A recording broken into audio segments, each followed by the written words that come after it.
This is Stephanie Calvert.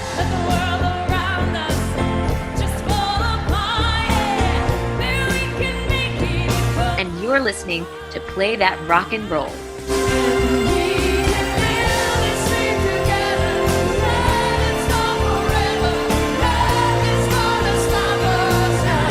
Now, in all these 15 years of touring with Starship, there had to be at least one that sticks out as a bit of a horror story. Was there ever a worst gig of all time? This is the most terrible gig ever. And that's the one where our guitar player died right after the show. Okay, so not funny at all. Okay. No, so not a funny one. Let's be serious. Yeah. So tell me about tell us about that. Well, we were like, this is where I get to throw someone else under the bus again. We were in Nebraska. We had to drive 2 hours to this place, and it was next to this big building, but it's outside. It was very hot that day, and we were there with Survivor and Boston. Now, obviously, Boston was the finale, and we opened, us and Survivor. And I remember working with Boston, and I don't know if you know, but Boston's very much like, when Boston's there, it's Boston. And so they had all the trailers in the back rather than, so it was every trailer was taken up by the Boston crew. So we had to get shuttled over to the building. And I remember, it was There's one original guy left in that band. Hey, but it's Boston. I get it. But like, I get it. One trailer man. Yeah. Just like, can you move your guitars? No, it's okay. Can you use that dressing room? Yeah. So we got trucked there. So anyway, we ate before, and Mark, his name was Mark Abrahamian, and he would, he had some beers. He likes to drink beers on the show, and he's a smoker, but he was worked out all the time. He was really fit. He was only, I think, 46 at the time, and he was back there. He had steak. We all ate before the show. And then we had this one big room that we had curtained off our section and curtained off Survivor section. And then we had a couple tables out that we can all mingle with. So we did our show. We go out there and we do our show, and it's hot. Like it's sweating. It's really hot. And on the last show, the last song was We Built This City on Rock and Roll, of course. And and then we're done. And I guess Mark had broken some strings or whatever. So Jeff, our bass player, looked over at him and was like, "Hey, are you okay, man?" He's like, "No, I'm just not feeling good. It's, I don't know." And so we thought he was getting overheated. In the meantime, like the keyboard player and I, who were super close, like we hung out all the time, we got shuttled up, and they got Mark shuttled up as fast as he can. But we're in the dressing room, and my phone starts ringing, and it starts ringing. And I'm like, what's going on? What's going on? What's going on? And I realize it's a 510 number, which is Austin. And I was like, why is Mark's trying to call me? Mark's trying to call me over and over again. But normally it would come up Mark Abrahamian. Now, I had just gotten T-Mobile, and obviously after this thing, I left T-Mobile. But I remember thinking, oh my gosh, why is Mark trying to call? So I tried to call it back, and I had no service. So Phil calls back, and it's Mark's girlfriend or fiance at the time. And she's talking to me, and she's like, "Hey, Mark was just on the phone with me. He's really, really sick." And then he started moaning, and then he felt like he was having an heart attack, and then he's not answering. He's not responding. I don't know where he is.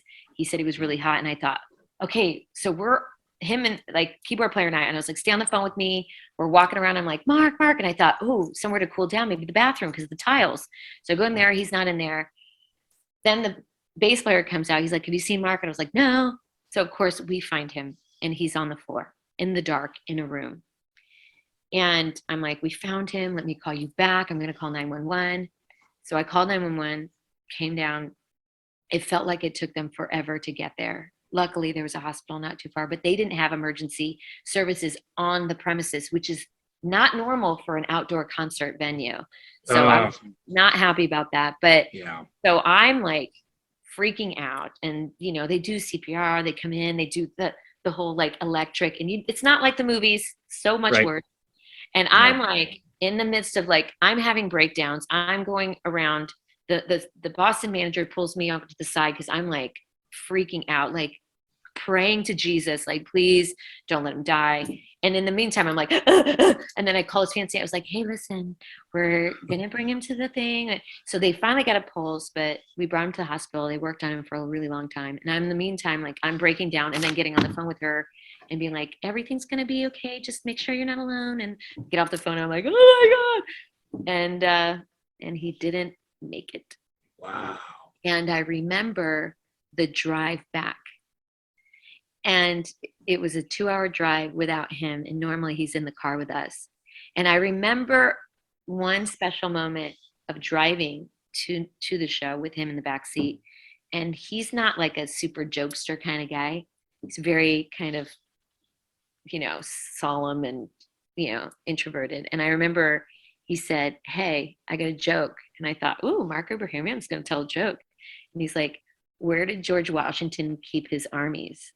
And I was like, where, Mark? And he goes, in his sleeveys. That's the best memory, the final memory of Mark telling me a joke that was so funny. And so that was the hardest show, especially the drive home and flying home and the surrealness of it and just watching him. It's just not something you ever want anyone to have to watch or go through. Oh, no. And at a gig, too. Was there press coverage about this? There was a little bit of press coverage. I mean, he was on the internet a little bit, but probably could have been more, I'm sure, but I didn't hear as much. I really didn't want to talk about it because literally right when I got home, literally as I sat on my bed after I got home to process what happened, my sister called me and said that my other sister had about 2 weeks to live. So I was bad time. So if anyone wrote anything in my face, I did not go on Facebook. I did not do anything. And if somebody wrote to me and was like, hey, and posting all this stuff, I would just have my mom handle it. And I was like, can you call this person and tell them to stop posting stuff about my life? I don't want to see anything from anybody. I just want to leave him and respect the fact that he's not here with us and to let the band process what just happened, because it wasn't like he just didn't come to a show. We watched him go, and it's very traumatic to watch that. So worst show ever, that one. No, absolutely. That's very heavy. And I appreciate you sharing that with me, because I know that's a very hard memory to relive, but I did not know that. I think I knew that Starship's guitarist passed away at some point, but I didn't know it was like immediately after a gig. It was terrible. Oh my goodness. No, that's heartbreaking. In my mind, I was like, if we just had one trailer, he could have cooled off sooner. We would have seen him, all those things you go through your head. I'm like, damn it, Boston, why? God. You can't, things happen and they happen and you can't change anything. And right. Him terribly. He was a beautiful soul, like a beautiful person, just a great guy. And when John Roth came in as the replacement, I just remember for a moment thinking, dang it, like no one can Mark. And as soon as he started playing, I was just like crying, and I just I just thought, thank you for coming to be this person. So, and he was John Roth is extra special, so he's a perfect fit for that band.